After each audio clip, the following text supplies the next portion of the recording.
Exercice 5, une histoire de piscine.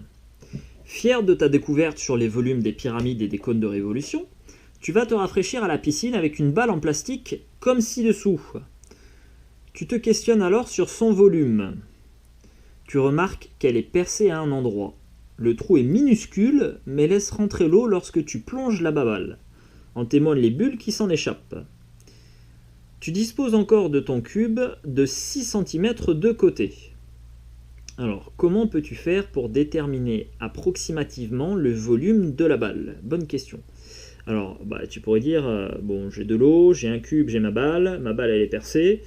Comme pour les pyramides et les cônes de révolution dans l'exercice précédent, j'ai qu'à remplir mon cube d'eau et en fait, je vais compter combien de cubes d'eau je peux mettre à l'intérieur de ma balle. Bon alors, tu vas être confronté à une petite difficulté, c'est que quand tu vas vouloir verser ton cube dans la balle, le trou est minuscule, donc l'eau, si tu veux, risque de passer partout à côté.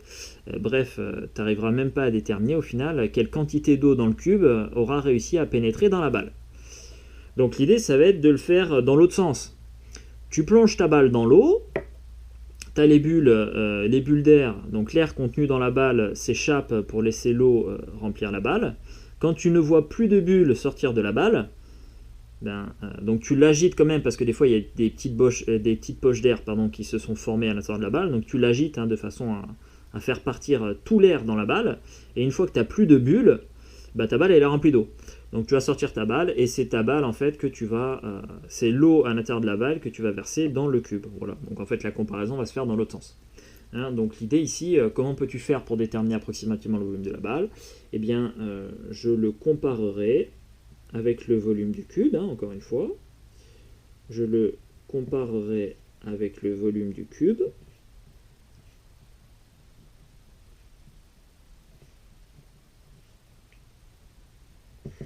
Et donc, pour ça, eh bien, je compterai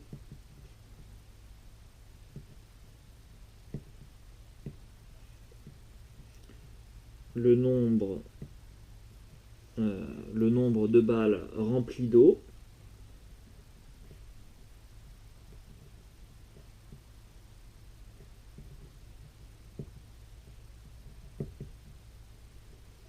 que je pourrais mettre à l'intérieur du cube.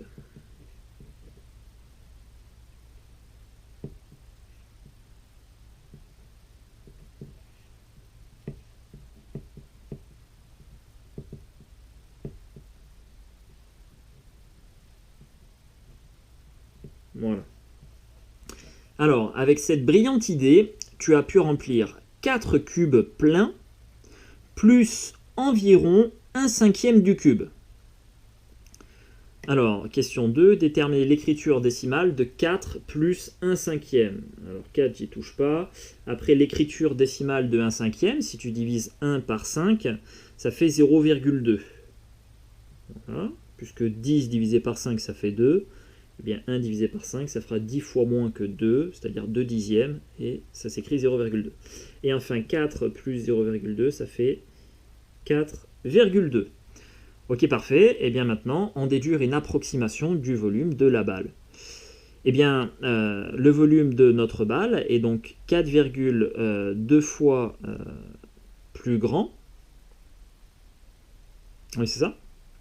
Tu vois, d'ailleurs, j'ai légèrement inversé, tu vois, étant donné que ma balle, si tu veux, elle avait un volume plus grand que le volume du cube, eh bien, en fait, dès que j'ai versé une petite partie de ma balle, ça avait déjà rempli un cube.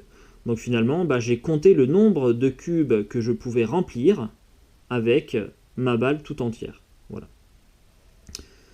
Donc le volume de ma balle, il est 4,2 fois plus grand que le volume du cube, puisque j'ai rempli 4,2 cubes avec.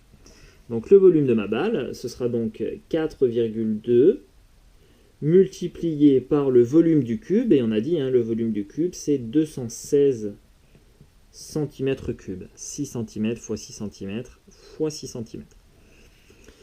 Et maintenant, 4,2 multiplié par 16, ça nous donne un volume approximatif de 907,2 cm3.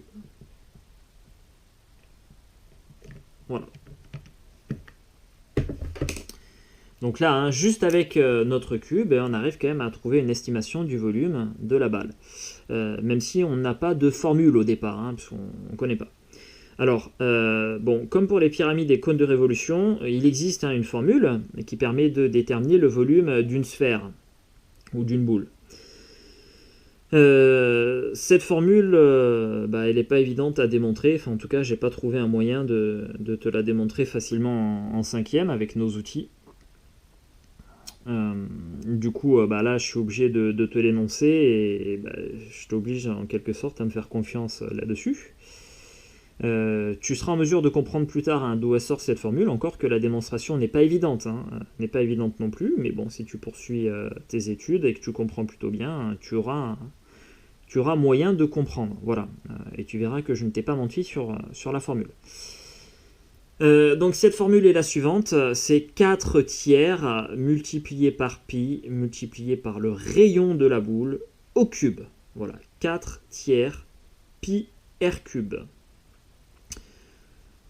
Et une démonstration, en tout cas, une démonstration pour arriver à ce résultat-là, utilise ce qu'on appelle du calcul intégral. Voilà, et là encore, hein, les notions d'intégrale, calcul infinitésimal, c'est absolument pas abordable à notre niveau en cinquième. Toutefois, au fil des années, tu vas peut-être commencer à aborder un peu les intégrales en terminale, au lycée.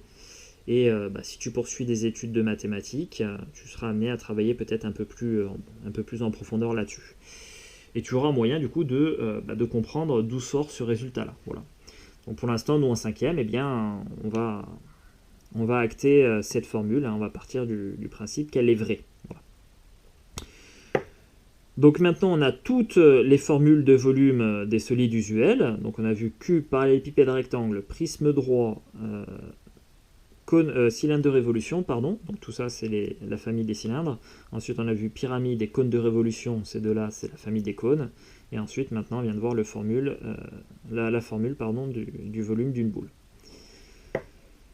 Du coup, il va falloir faire des fiches d'entraînement pour appliquer ces formules-là. Voilà, il faut que tu sois capable de calculer le volume des solides usuels en appliquant directement ces formules. Donc tu fais des fiches d'entraînement que tu retrouves sur le site. Hein, je bosse, donc je progresse.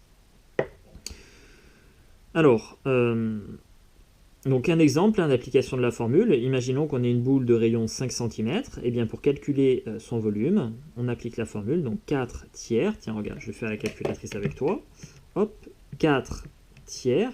Donc ça veut dire 4 divisé par 3, que je vais multiplier par pi, et que je vais multiplier par le rayon, 5 au cube. Alors, au cube, c'est à la puissance 3, donc sinon, tu vois, tu peux faire 5 fois 5 fois 5, ou sinon, tu as l'outil puissance ici, tu vois, qui est x puissance n, je clique dessus, et moi, je vais le mettre à la puissance 3. Voilà, tac. Et donc on obtient, hein, si j'arrondis ici à 2 décimales au centième, ça fait 523,60. Et c'est la même chose que 523,6 donc centimètres cubes. Bien, et bien à l'aide de cette formule, on va déterminer une meilleure approximation du volume de notre balle. Donc nous, par l'expérience, hein, tu vois, par l'observation, par la manipulation, pardon, on a obtenu 907,2 cm3. Et bien, si je veux être un peu plus précis, je vais appliquer donc ma formule 4 tiers multiplié par pi multiplié par le rayon, donc ici c'est 6 cm, et c'est tout ça qui va être mis au cube. Donc on va faire une passe à la calculatrice et on va déterminer donc une valeur rapprochée. Alors, 4 tiers multiplié par pi multiplié par 6 à la puissance 3 et ça nous donne environ donc 904,78